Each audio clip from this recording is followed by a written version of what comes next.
Okay, so we are back, and this is video 3 for Lab 2 of Advanced GIS. And so now we've already kind of clipped all of your digital elevation models to the same area.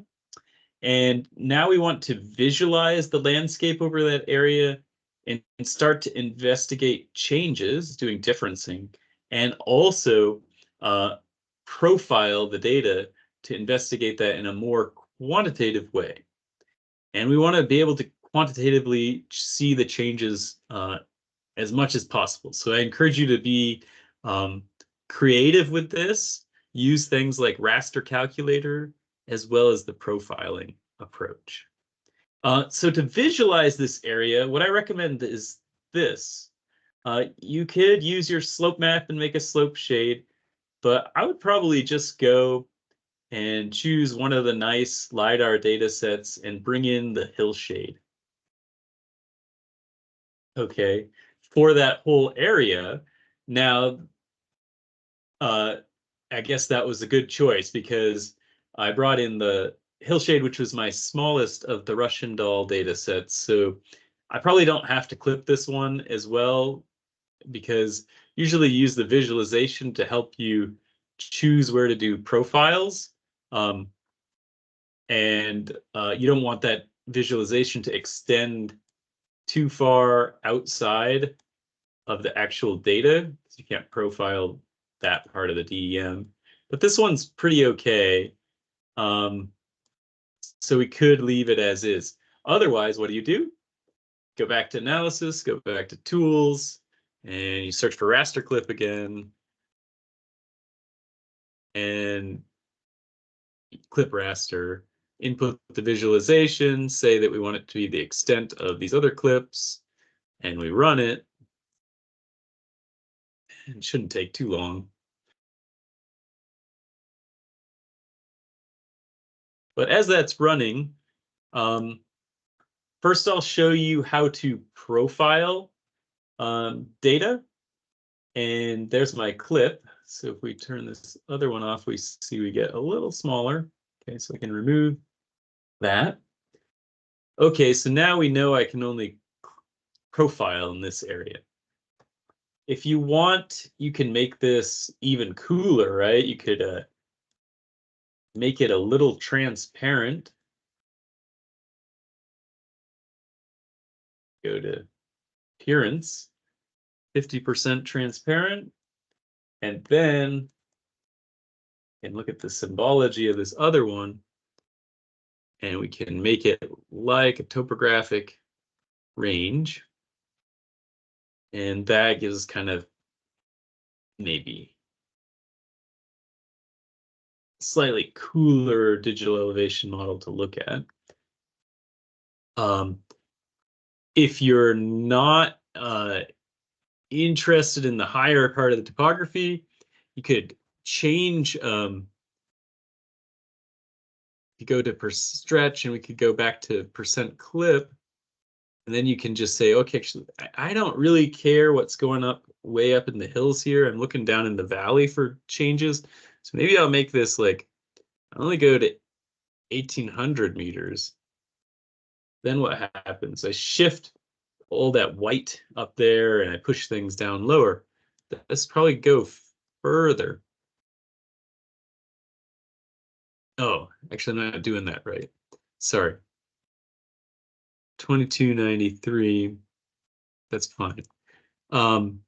Let's change this to clip a little bit more than 0.5 to 0.5. Let's clip 10% off the high end. Then it pushes things lower, right? And what if we clip 15%? Okay. And we could clip maybe this 2% over here. Problem is, like, most of it's out over here. We don't want to really clip that too much. If we want to look at just what's going on out in the valley, maybe we could bring it down to just to 20%. maybe even 25. Now we're starting to see some things out there. If I bring it to 50, what happens? You see all sorts of cool things with channels out here and stuff like that. That's too much. Go to like 35. And the area I'm interested in is kind of like including a bit more. So go back to the 25. But then you see I had this trade-off. But I think I like that. So I can see kind of what's going on out here in the Piedmont with these alluvial fans and things like that. Maybe that's just a little too much. Let's go back to 20. Yeah, I kind of like that. So you can see lots of details in the alluvial fans. Gets a little bit flat out here. Okay, so there is a color shaded relief with a 50% transparency on this visualization. If I go back a bit, maybe down to 40%, see maybe a bit more. Okay, good. So I can use this to help me profile data. Okay, so how do we profile in ArcGIS Pro? Okay, so what you do is you go back to map and you click add data and you set an elevation source to add to the ground. We will be able to profile that elevation source on the fly. So we click that and we have to navigate to this folder. Oh goodness. So I got to go this way. And in my lab 2, it's not seeing my other folders in here. That's not helpful. Hold on a second. Let's go back to catalog. Let's add a folder connection.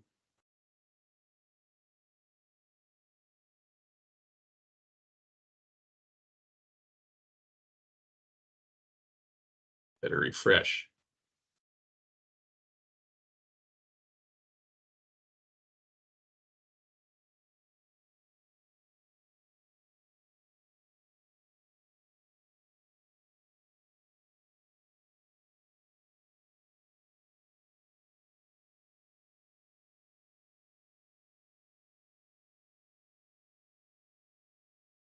Okay, there they are, 2011, 2020 data. Hopefully it now will allow me to do this.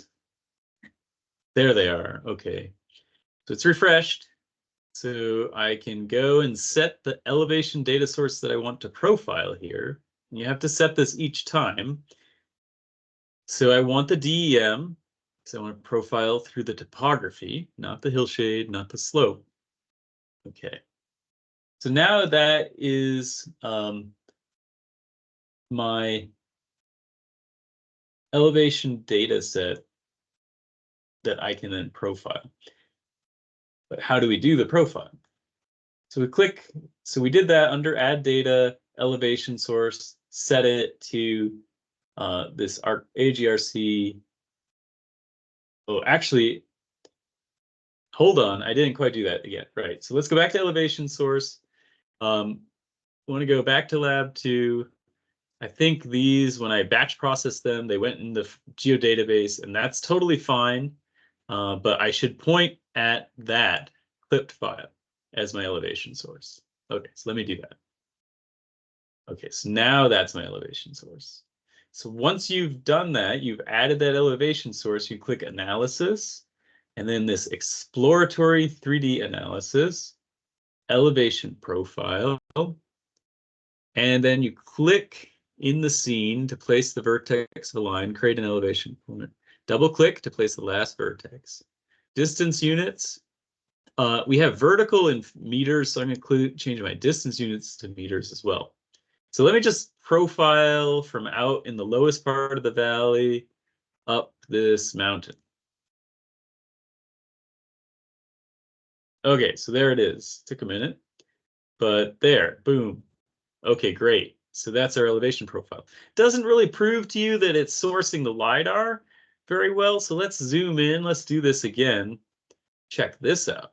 Okay, so I'm going to go across this freeway overpass. I have to click the interactive thing again, I guess. Okay, see, it's gone over the hump. You see the hump? Great, that's working. A lot of students want to try to do profile using this ready to use tools. Click profile and then input a line feature. I'm going to do it beside this one, not right on top of it. And say run. But what that does is actually sources a DEM that's online.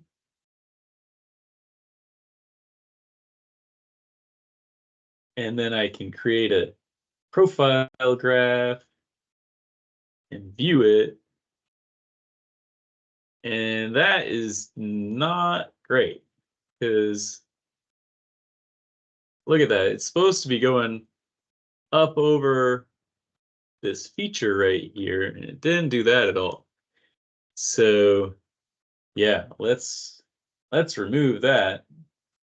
We want something like we see here on this thick blue line. So, and then the other cool thing, right, is you can like drag and see where you are in the profile.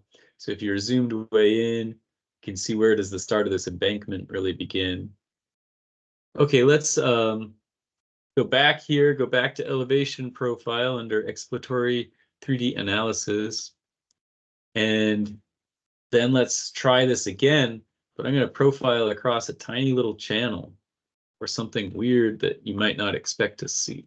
Let's see what we can get out of that. Okay, so I've zoomed way in, so it does look even a little pixelated, I guess. But yeah, you can see that channel. Okay, let's zoom out just a bit and do that again. Each time you have to click this. And you can see lots of details in this digital elevation model.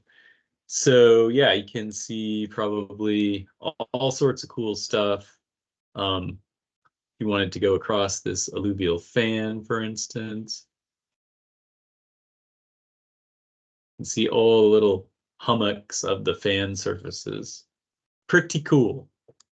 Now, cool. So that's how you do elevation profiles using the exploratory 3D analysis tool.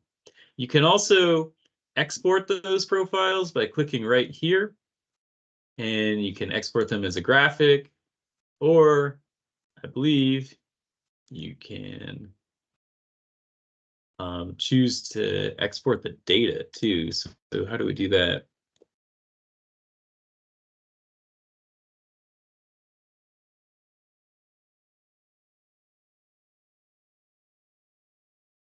Export graph.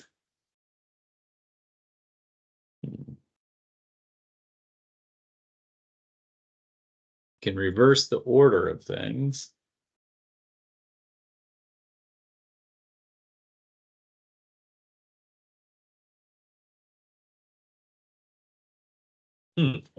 Pretty sure we can export the actual data itself.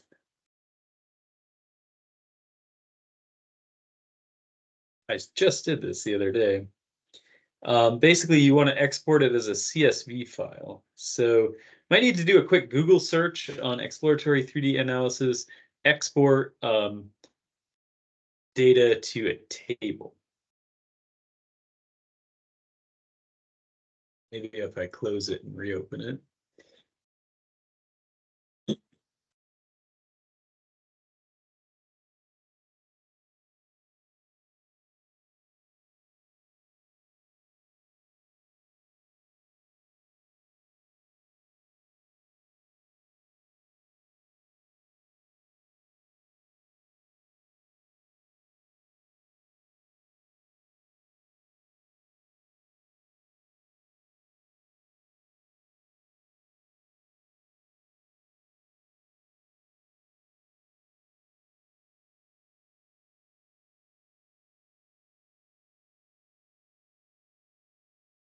Yeah, well, definitely going to want to be able to export the data.